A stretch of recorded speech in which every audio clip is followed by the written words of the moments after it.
Отця і Сина і Святого Духа. Амінь. Слава Ісусу Христу. Сьогодні, дорогі браті і сестри, обходимо урочистість Пресвятої Євхаристії. Свято знане в народі як свято Божого тіла. В Апокаліпсисі Іоанна Богослова описується престол на небі. Так описує святий Іоанн Богослов. Після цього я глянув, і ось двері відчинені на небі, і голос перший, котрий я чув, як із сурми, що говорив зі мною, сказав: «Зійди сюди, і я покажу тобі, що мусить настати після цього». Відразу я встав у дусі, і ось престол стояв на небі, а на престолі сидячий. І цей сидячий був подібний з вигляду до каменя яспісся і сардія, і райдуга навкруги престолу, подібна виглядом до смарагду. Навкруги престола 24 престоли, на престолах 24 старші сиділи, одягнені в одежі, білі, і на ногах їхніх вінці золоті. Тобто Господь Бог показує Іоанну Богослову. Двері відчинені на небо. І що він такого побачив, Іоанн Богослов, на тому небі? Він бачив оці істоти. Він бачив ще інші престоли, які були. І чим вони займалися, ті люди біля того престолу того на небі. Так він описує також і 4 євангелисти. Ті істоти мають кожна собі по 6 крил, а також ангельські хори. Навколо і всередині повно очей і покою не мають ні вдень, ні вночі, промовляючи: «Свят, свят, свят, Господь Бог Вседержитель, хто був і хто є, і хто приходить». І коли складають ці істоти славу і честь і подяку тому, що сидить на престолі, що живе на віки вічні, вони падають 24 старші перед тим, хто сидить на престолі, і поклоняються йому, що живе на віки вічні, і ложать вінці свої перед престолом його, промовляючи: «Достойний ти, Господи Боже наш, прийняти славу і честь і силу, бо ти сотворив усе, і волею Твоєю воно існує і сотворене». Дорогі браті і сестри, але ми є на землі. Ми не є на небі. Ми ходимо на тій вічній землі, яка називається долиною сліз. Але і на землі є престіл. І на землі є те місце, де вдень і вночі промовляють ангельські хори: «Свят, свят, свят, Господь Бог Вседержитель, хто був і хто є, і хто приходить». Оце є престіл маєстату Всевишнього Бога. І поклоняються йому, тому, що живе на віки вічні, і ложить вінці свої перед престолом.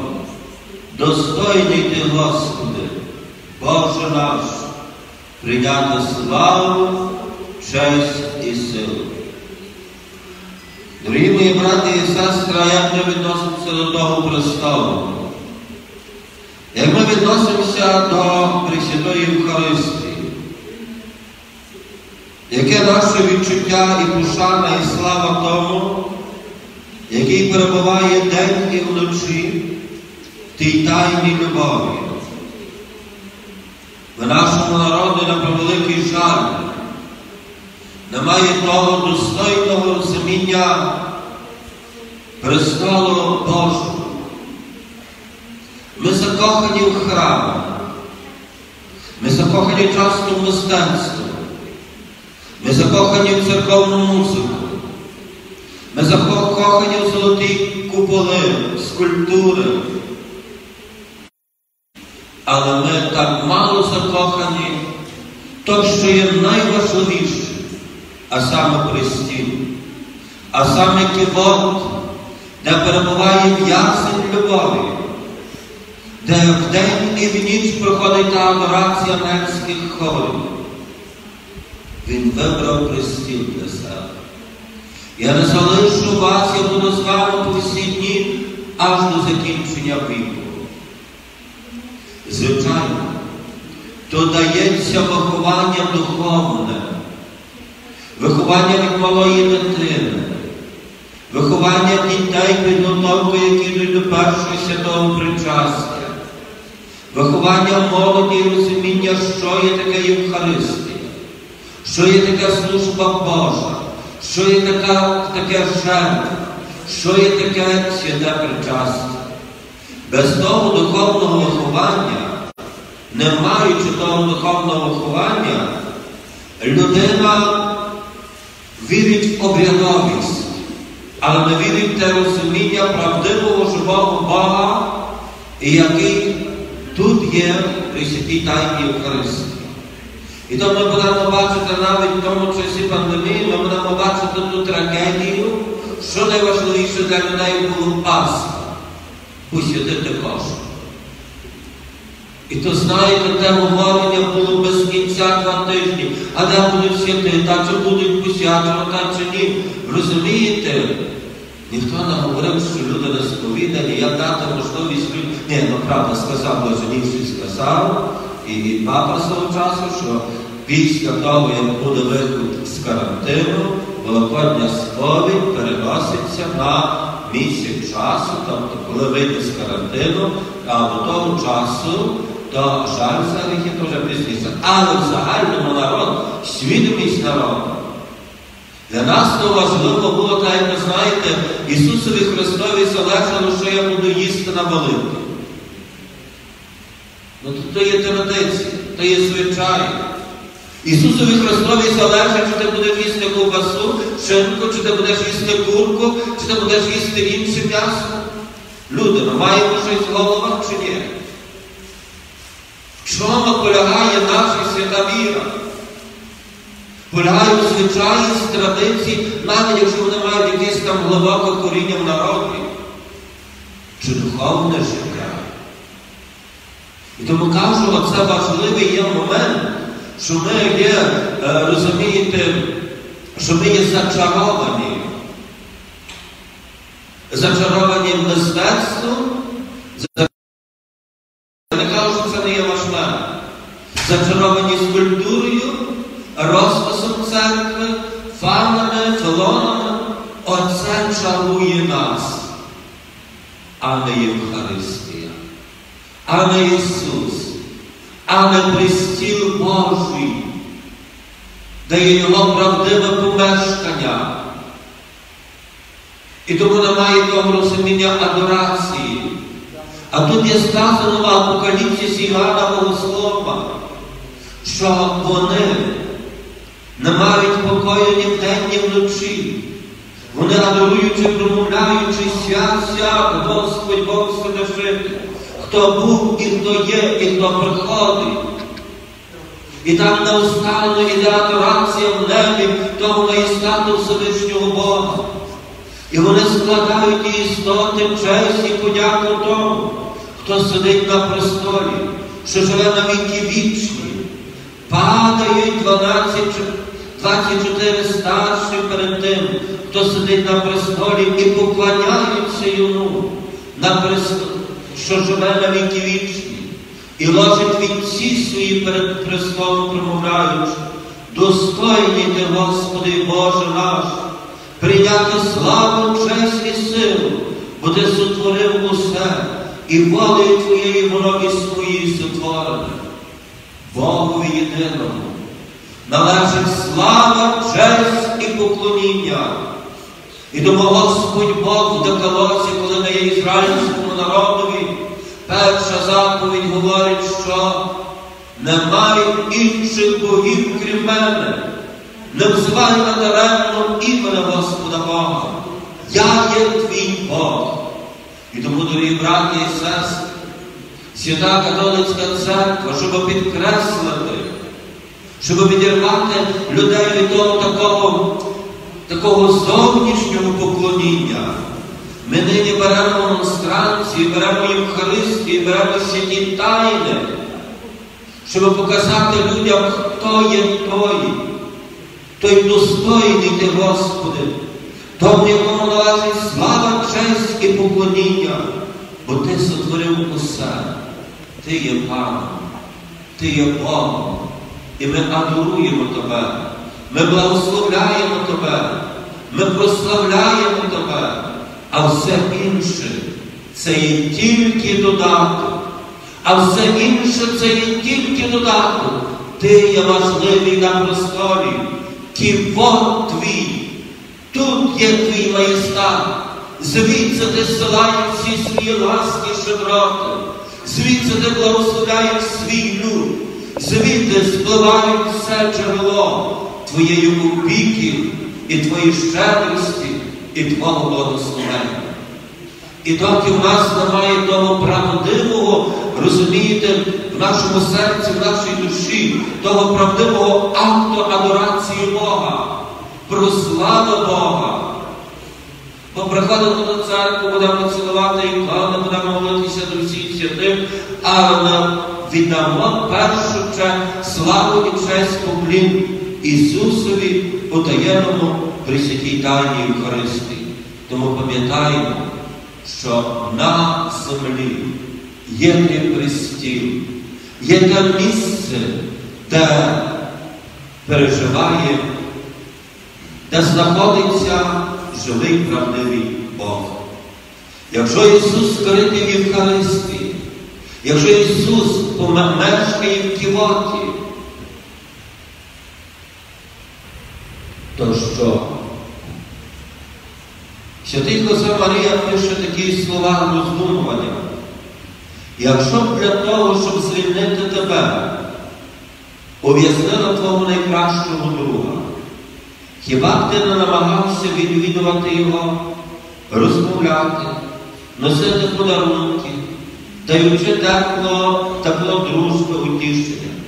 А якщо б ця розмова з ув'язненим служила для збільшення тебе, звільнення тебе від зла, ти від неї відмовився? А якщо б не йшлося про твого друга, а батька чи брата?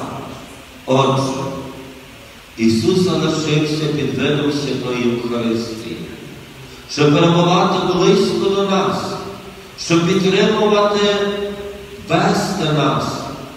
А за любов можна віддячити лише любов'ю. Як же нам не приходити кожного дня перед ківотом, хоча б на декілька хвилин, щоб занести йому наш привіт, нашу синівську і братню любов? Бачиш таку сцену, іде якийсь сержант чи молодший офіцер, а назустріч призовник, набагато кращої тілобудови, незрівняно гарніші, аніж офіцер. Але він обов'язково вітається, а той йому відповідає. Розваж над різницею. І з ківота цього храму наближається Христос, досконалий Бог, досконала людина, що помер за тебе на хресті і дає тобі все, що тобі потрібно. А ти приходиш мимо, не звертаючи на це увагу. Розуміємо, чому отой культ Євхаристії також пов'язаний з відвіданими і поклоніннями.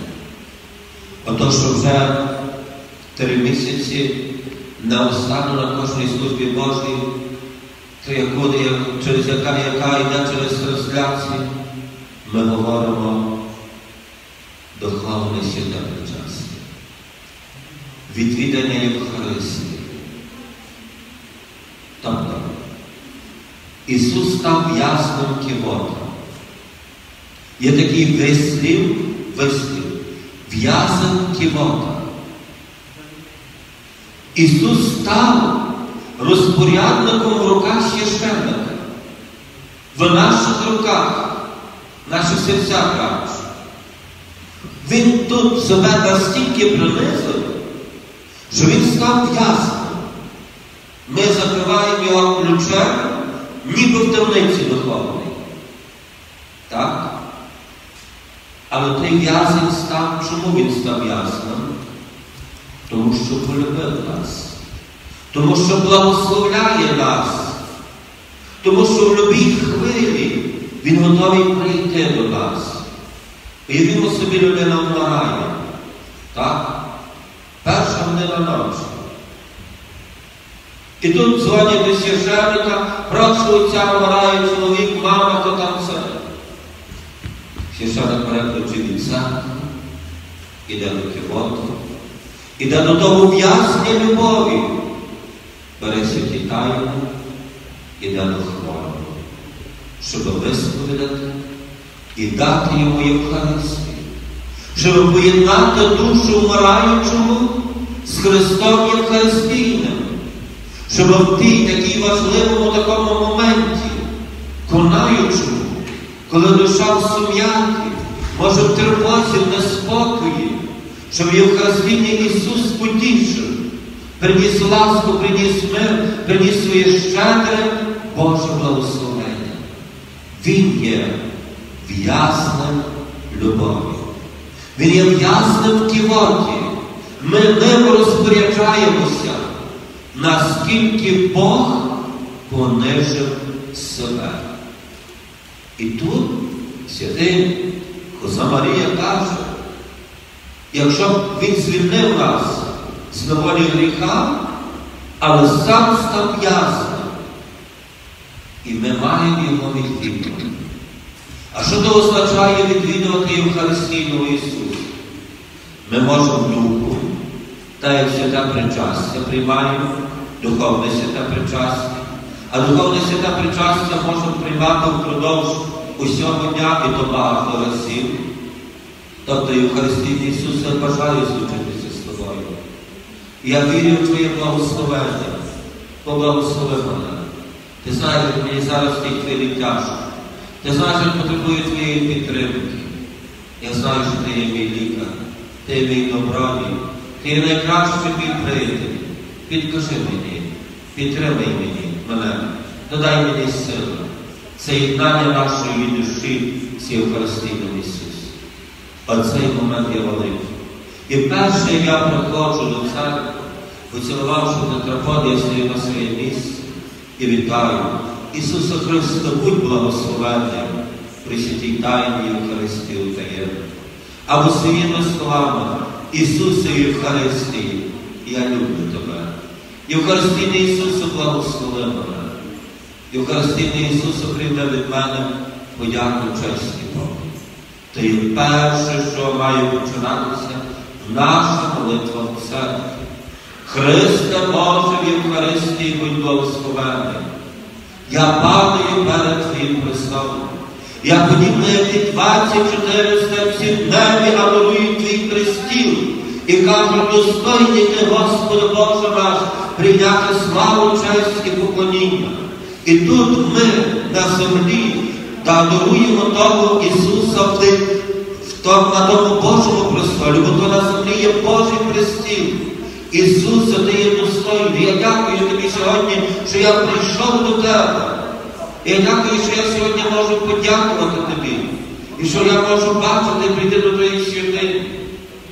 Оце є та любов, ті вузи любові, які єднають нас. Духовність, розумієте, це, наприклад, навіть на духовне причастя, це можна порівняти до скайпу. Чи вайбер тепер маєте? Далека відстань. Ти не можеш своїми руками обняти доньку, жінку, чоловіка. Ти не можеш подати йому руки, відчути його тіло, але ти бачиш його. І також на духовне святе причастя я реально в сакраментальний спосіб не можу прийняти Ісуса до свого серця, але я душу за ним. Я вірю в Його любов, в Його присутність. І останнє, що хочу сьогодні зауважити, це поклоніння. Достойний Ти, Господи Боже наш, прийняти славу і честь і силу. Так? І вони падають перед тим, хто сидить на престолі, і поклоняються тому, що живе на віки вічні. Поклоніння є дуже важливий момент в святій літургії і в пошані Пресвятої Євхаристії. Я не говорю про тих людей, які не можуть кликати через неміч, хворобу. Само собою, то не йде. Але коли людина здорова, так звернення, особливо до сьогодні пішло модно, розумієте, я персона, я буду кликати. Ніхто не кликає, я буду за серце. Перед ким кликаємо? Перед Богом чоловіком. Кликаємо перед тим, який був і є, на віки вічно живе. І складають вінці перед ним в небі.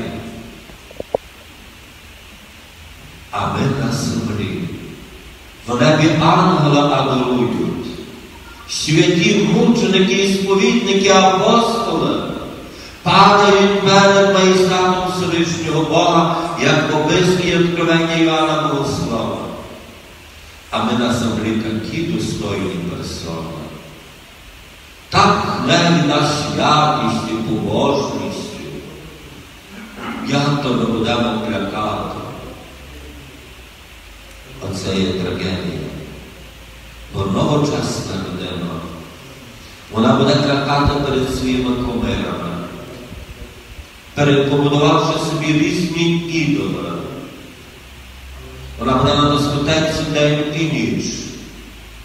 Вона буде шукати вечоринок.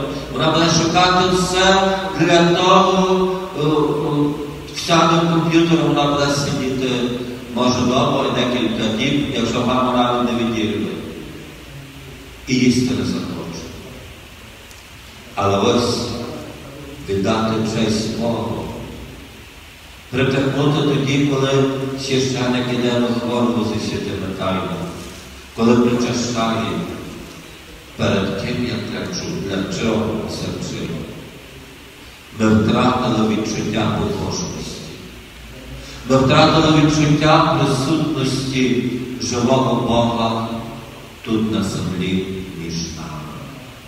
Ми вище себе поставили за вами. І навіть той час, що сьогодні, що ми з вами переживаємо, пам'ятаєте, як ми всі кричали? І в церкві попи також кричали: я, молодь, для чого піст? Субота, неділя, посту нема, треба і так далі. 1 січня, як ж то можна позбавити радості? А того року пан Біг закрив нас всіх. Що ні? І дискотеки, і кав'ярні, і ресторани, все було закрито.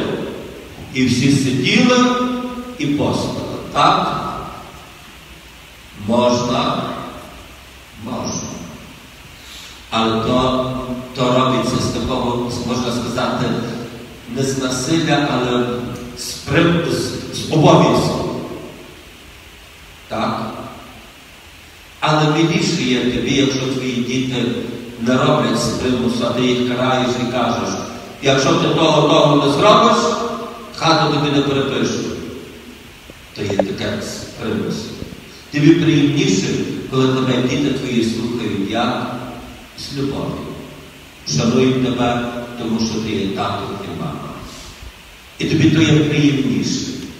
І Господь Бог того року показав нам всім, і духовним, і світським відкрив очі. І можна постити. І постимо по сьогоднішній день 3 місяці минуло. Так? Так. І тому Бог показує, хто Він є. Що не ти, людину, керуєш світом, що не ти, людину, є центром.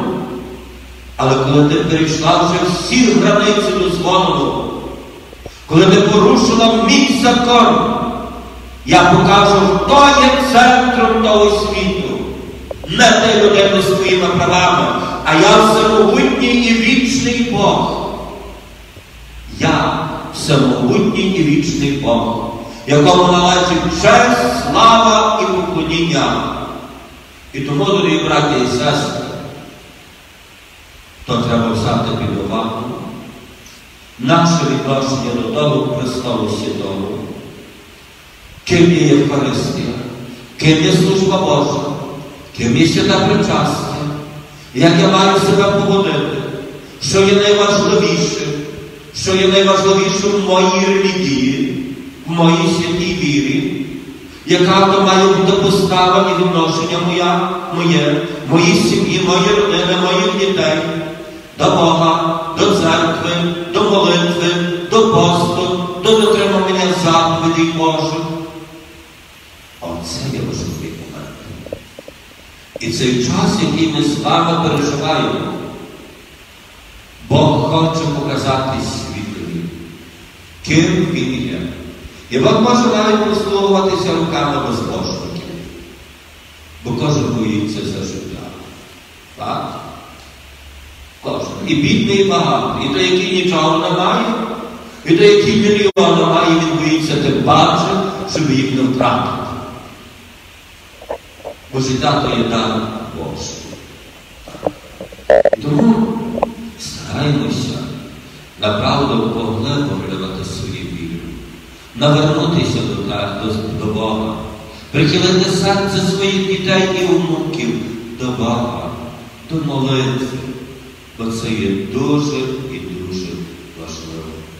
І в Євхаристії Ісуса благослови нас, благослови нам. Просимо сьогодні Ті святі жертви, Ті святі офіри, Ті святі Євхаристії. Благослови Христа.